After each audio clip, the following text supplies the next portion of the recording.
Hello दोस्तों, आप सभी का स्वागत है हमारे YouTube channel Kiyan travel and blog में। सबसे पहले आप सभी को नव वर्ष 2025 की हार्दिक शुभकामनाएं और यह साल आपके लिए उन्नति और खुशहाली लेकर आए। तो दोस्तों, नए साल को सेलिब्रेट करने के लिए हम 2 दिन के ट्रिप पर जा रहे हैं एक बहुत ही प्यारे शहर जैसलमेर, जिसकी सुंदरता स्पेशली सर्दियों के मौसम में देखने लायक ही होती है। अभी हम हैं जयपुर जंक्शन पे और हमारी ट्रेन है शाम को 4:30 बजे लीलन एक्सप्रेस 12468, जो जयपुर से जैसलमेर के लिए निकलती है और अगले दिन सुबह 5:10 पर जैसलमेर पहुंचाती है। लगभग 1 से 1.5 घंटे के सफ़र के बाद हमें रास्ते में सांवर झील दिखी, जिस पर दूर दूर तक सफ़ेद नमक की परत चढ़ी हुई थी। ऐसा कहते हैं भारत का लगभग 9 से 10% नमक का जो उत्पादन होता है वो इस झील से होता है और यह अपने इंडिया की सबसे बड़ी खारे पानी की झील है। दोस्तों, जैसलमेर पहुंचने के बाद मेरे फूफा जी हमें अपने क्वार्टर पर ले आए। वहां हमने फ्रेश होकर ब्रेकफास्ट किया। देखो, दोनों कियान और दिशिका बड़े मज़े से मैगी खा रहे हैं। हमने वहाँ पे पूरे दिन जैसलमेर सिटी में क्या क्या घूमना है उसकी प्लानिंग की। फिर फूफा जी ने हमें होटल में ड्रॉप कर दिया। होटल में रूम बुक भी हमारे फूफा जी ने ही किया था, क्योंकि नए साल पर सिटी में सारे होटल और धर्मशालाएं पहले से ही बुक थी। इसके बाद हमने 500 रुपये में एक ऑटो पूरे दिन के लिए बुक किया, जो हमें जैसलमेर के जो मेन 3-4 पॉइंट हैं उसको विजिट करवाएगा। तो सबसे पहले हम मंदिर पैलेस गए। काफ़ी सुंदर महल था।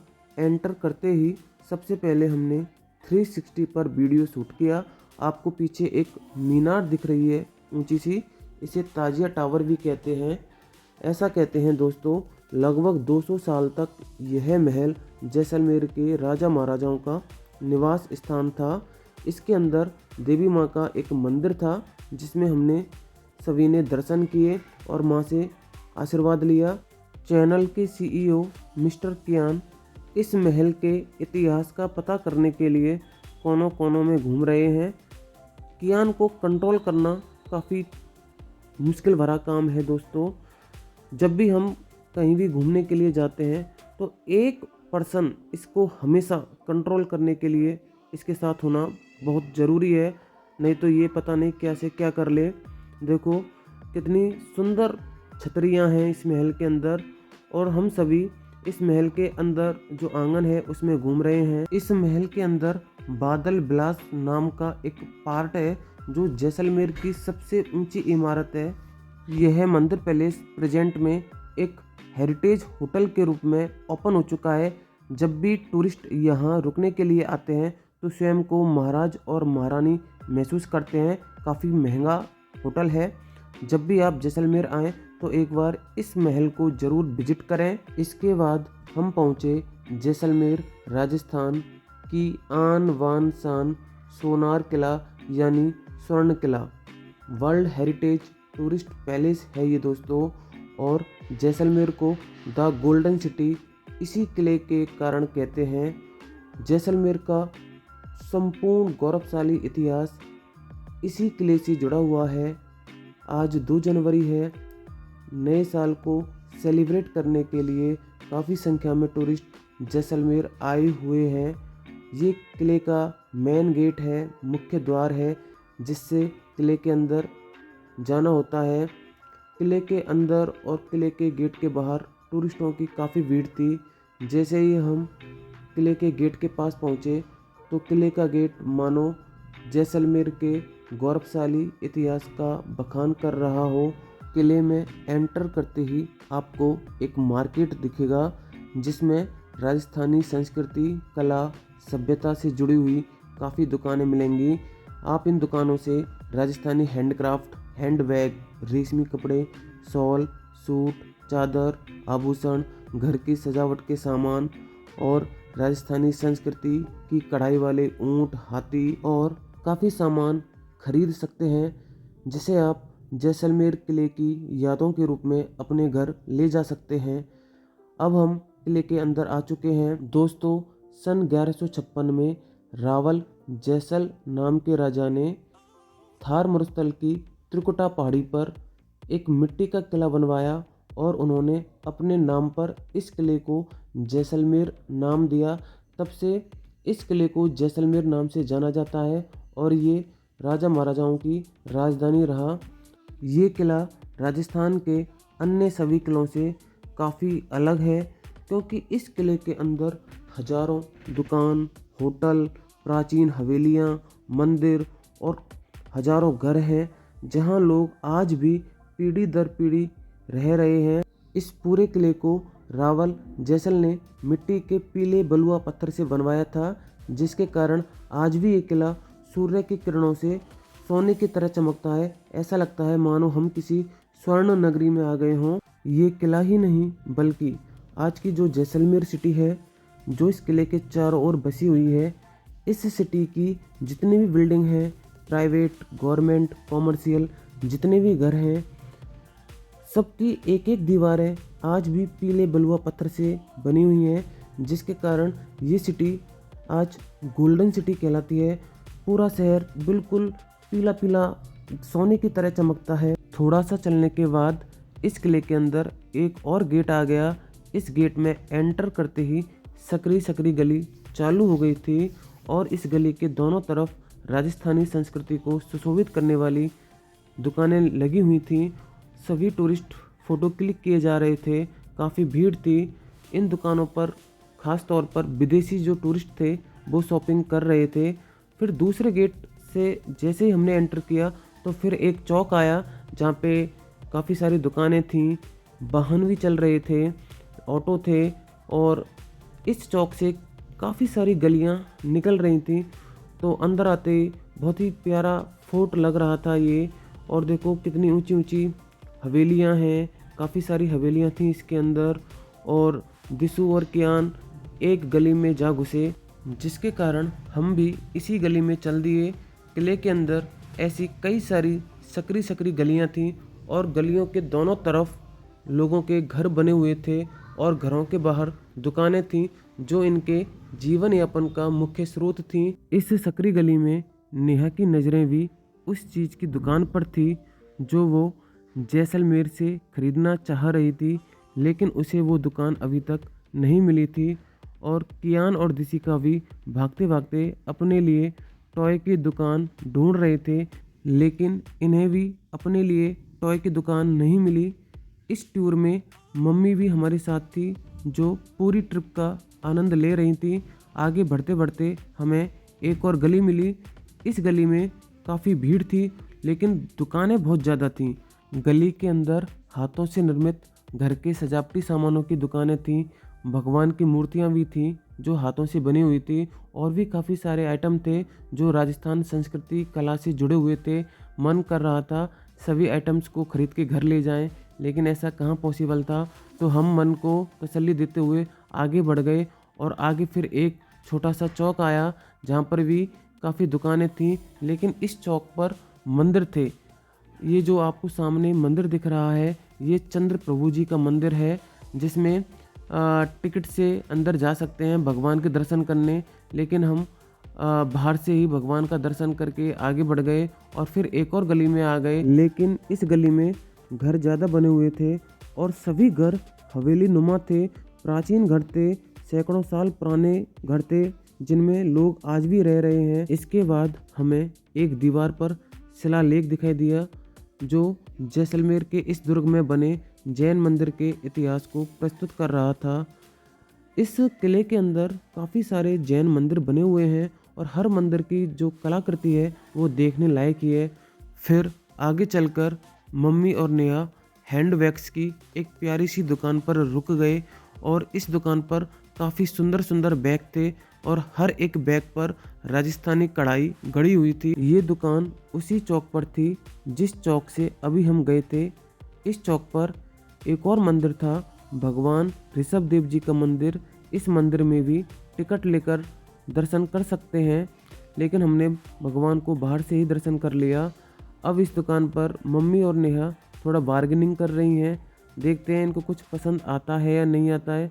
नेहा कुछ अपने लिए बैग देख रही है, देखते हैं ये बैग नेहा को समझ में आता है या नहीं। हालांकि इस दुकान पर बैगों की काफ़ी वैरायटियां हैं, लेकिन लग नहीं रहा नेहा को ये बैग समझ में आया है। इसके बाद हम इस किले के अंदर बनी एक बड़ी सी, ऊंची सी और बहुत ही सुंदर सी हवेली को विजिट करने गए। इस हवेली को राजा और रानी की हवेली के नाम से जानते हैं। हवेली के चबूतरे पर एक राजस्थानी कलाकार देसी संगीत के माध्यम से इस हवेली के इतिहास का गायन कर रहा है। फिर किले से लौटते समय नेहा और दिशिका ने राजस्थानी वेशभूषा में फोटोशूट करवाया। बहुत ही सुंदर लग रहे थे दोनों। किले के बाहर दाल पकवान की काफ़ी सारी दुकानें और ठेले थे। ऑटो वाले भैया के कहने पर हम दाल पकवान टेस्ट करने इन भैया के ठेले पर आए। भैया ने एक दाल पकवान 50 रुपये का दिया। दाल पकवान कुरकुरा था और उस पर दाल की लेयर थी। दाल पर भैया ने अपने मसाले और प्याज, हरा धनिया, नींबू डालकर बहुत अच्छे से सर्व किया। दाल पकवान काफ़ी टेस्टी था क्योंकि हमें ज़ोरों से भूख लगी थी।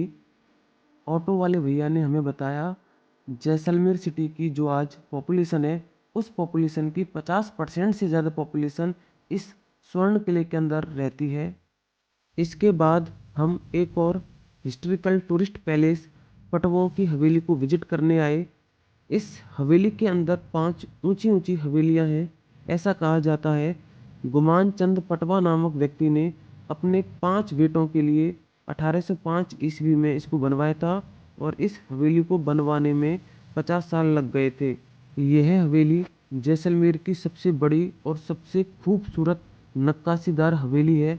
आप इसको देखकर अनुमान लगा सकते हैं कि इसकी ऊंचाई कितनी होगी।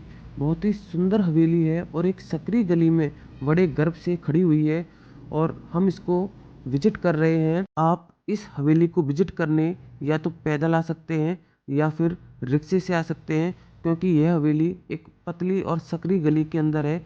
इस हवेली में भी काफ़ी सारी दुकानें हैं। हर बार की तरह हमने इस हवेली के सामने भी 360 वीडियो शूट किया। आप देखिए कितना सुंदर वीडियो लग रहा है इस हवेली का। बहुत ही प्यारी हवेली है।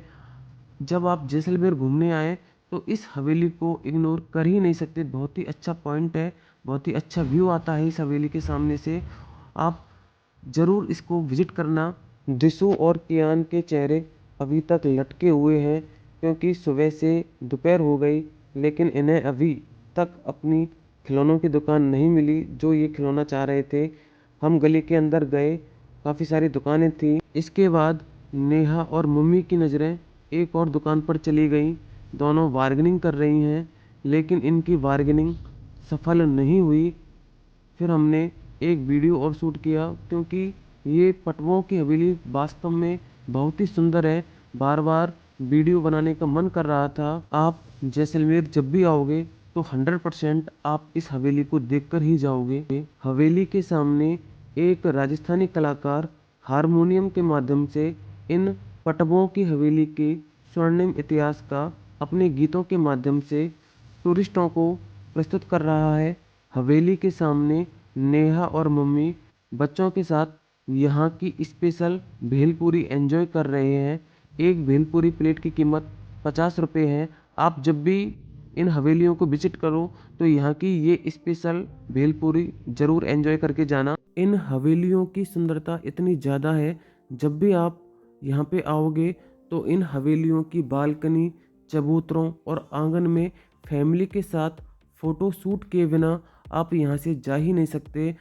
सूरज की रोशनी में इन हवेलियों की चमक से ऐसा प्रतीत होता है कि पटवों ने इन हवेलियों को पत्थर से नहीं बल्कि सोने से बनवाया हो और अभी तक नेहा और मम्मी की शॉपिंग नहीं हुई है। इसके बाद रूम पर थोड़ा सा रेस्ट करने के बाद जब शाम हो गई तो हम जैसलमेर के एक और खूबसूरत पॉइंट गड़ीसर लेक तालाब पर आ गए। आप यहाँ पर शाम को ही आना क्योंकि शाम को यहाँ का जो मौसम है बहुत ही खुशनुमा रहता है। ऐसा लगता है जैसे शिमला या मनाली के मॉल रोड पर आ गए हों। गड़ीसर तालाब के एंट्री गेट से पहले काफ़ी दुकानें और बोटिंग की टिकट विंडो है जहाँ से आप बोटिंग करने के लिए टिकट खरीद सकते हो और टिकट का खर्चा पर पर्सन 150 रुपये है। इवनिंग में बहुत ही अच्छा व्यू आ रहा था तालाब का। हम बोटिंग कर रहे थे और बहुत सनसेट का टाइम हो गया था, जिसके कारण हमें बोटिंग करने में भी 4 गुना मज़ा आ रहा था। दोस्तों, जब भी आप यहाँ पे बोटिंग करने आओ तो इवनिंग में ही आना, क्योंकि इवनिंग में जब सनसेट होता है तो इस झील की जो सुंदरता है वो अलग ही लेवल की होती है। मम्मी भी बोटिंग का पूरा आनंद ले रही थी और ये जो बोटिंग कराने वाले भैया हैं, इन्होंने हमारे काफ़ी वीडियो और फ़ोटो शूट किए। ये भी हमें काफ़ी मज़ा दे रहे थे, गाना गा रहे थे और हर बार की तरह हमने बोटिंग करते टाइम भी सेल्फी वीडियो बनाया। आप देखिए, जब सनसेट हो रहा था तो इस झील की जो सुंदरता है वो मैं अपने शब्दों में बयां नहीं कर सकता। इस एक्सपीरियंस को फील करने के लिए आपको जैसलमेर आना ही होगा और जैसलमेर में गड़ीसर लेक इवनिंग में आना पड़ेगा, जिससे आपको ये नेचुरल जो एक्सपीरियंस है वो मिल सके। दिशु और कियान हाथों में बैलून लेकर बोटिंग का पूरा आनंद ले रहे हैं। बोटिंग वाले भैया ने हमें तकरीबन 45 मिनट तक बोटिंग करवाई। पतवार चलाते समय मैंने भी एक वीडियो बनाया। आप बताना कैसा लगा आपको ये वीडियो।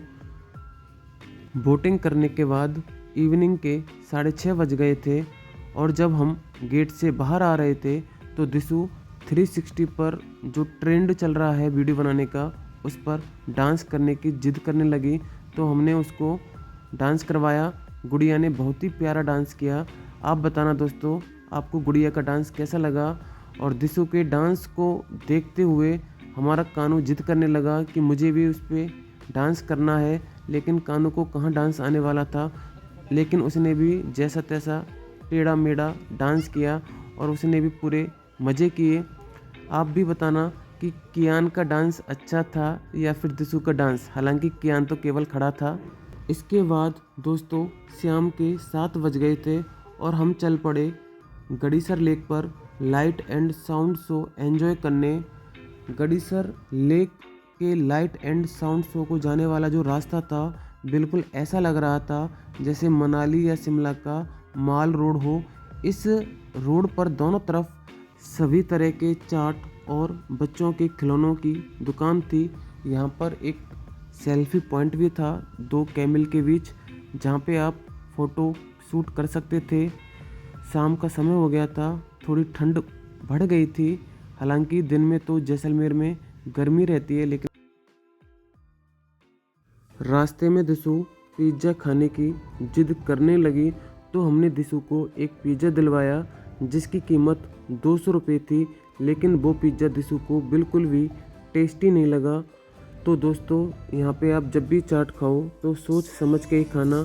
यहाँ पर भगवान शिव का मंदिर था, हमने भगवान शिव के दर्शन किए, उनसे आशीर्वाद लिया नई साल में। मंदिर के अंदर झुमकों और आभूषणों की एक छोटी सी दुकान थी, जिस पर नेहा और मम्मी कुछ ना कुछ शॉपिंग कर रहे थे। फाइनली हम light and sound show enjoy करने पहुंच ही गए। यहाँ पे काफ़ी भीड़ थी।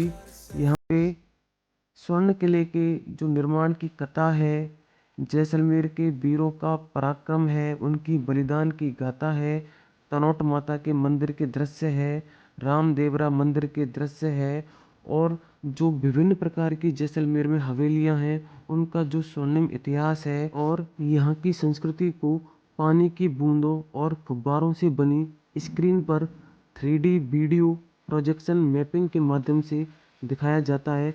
साथ ही राजस्थानी गीतों पर संगीत में फव्वारों से डांस करवाया जाता है। इसके बाद नाइट को हमने अच्छे से खाना खाया और जैसलमेर ट्रिप का फर्स्ट डे कंप्लीट किया। कल हम भूतिया गांव कुलधरा और सम डेजर्ट में जीप और कैमल सफारी करेंगे।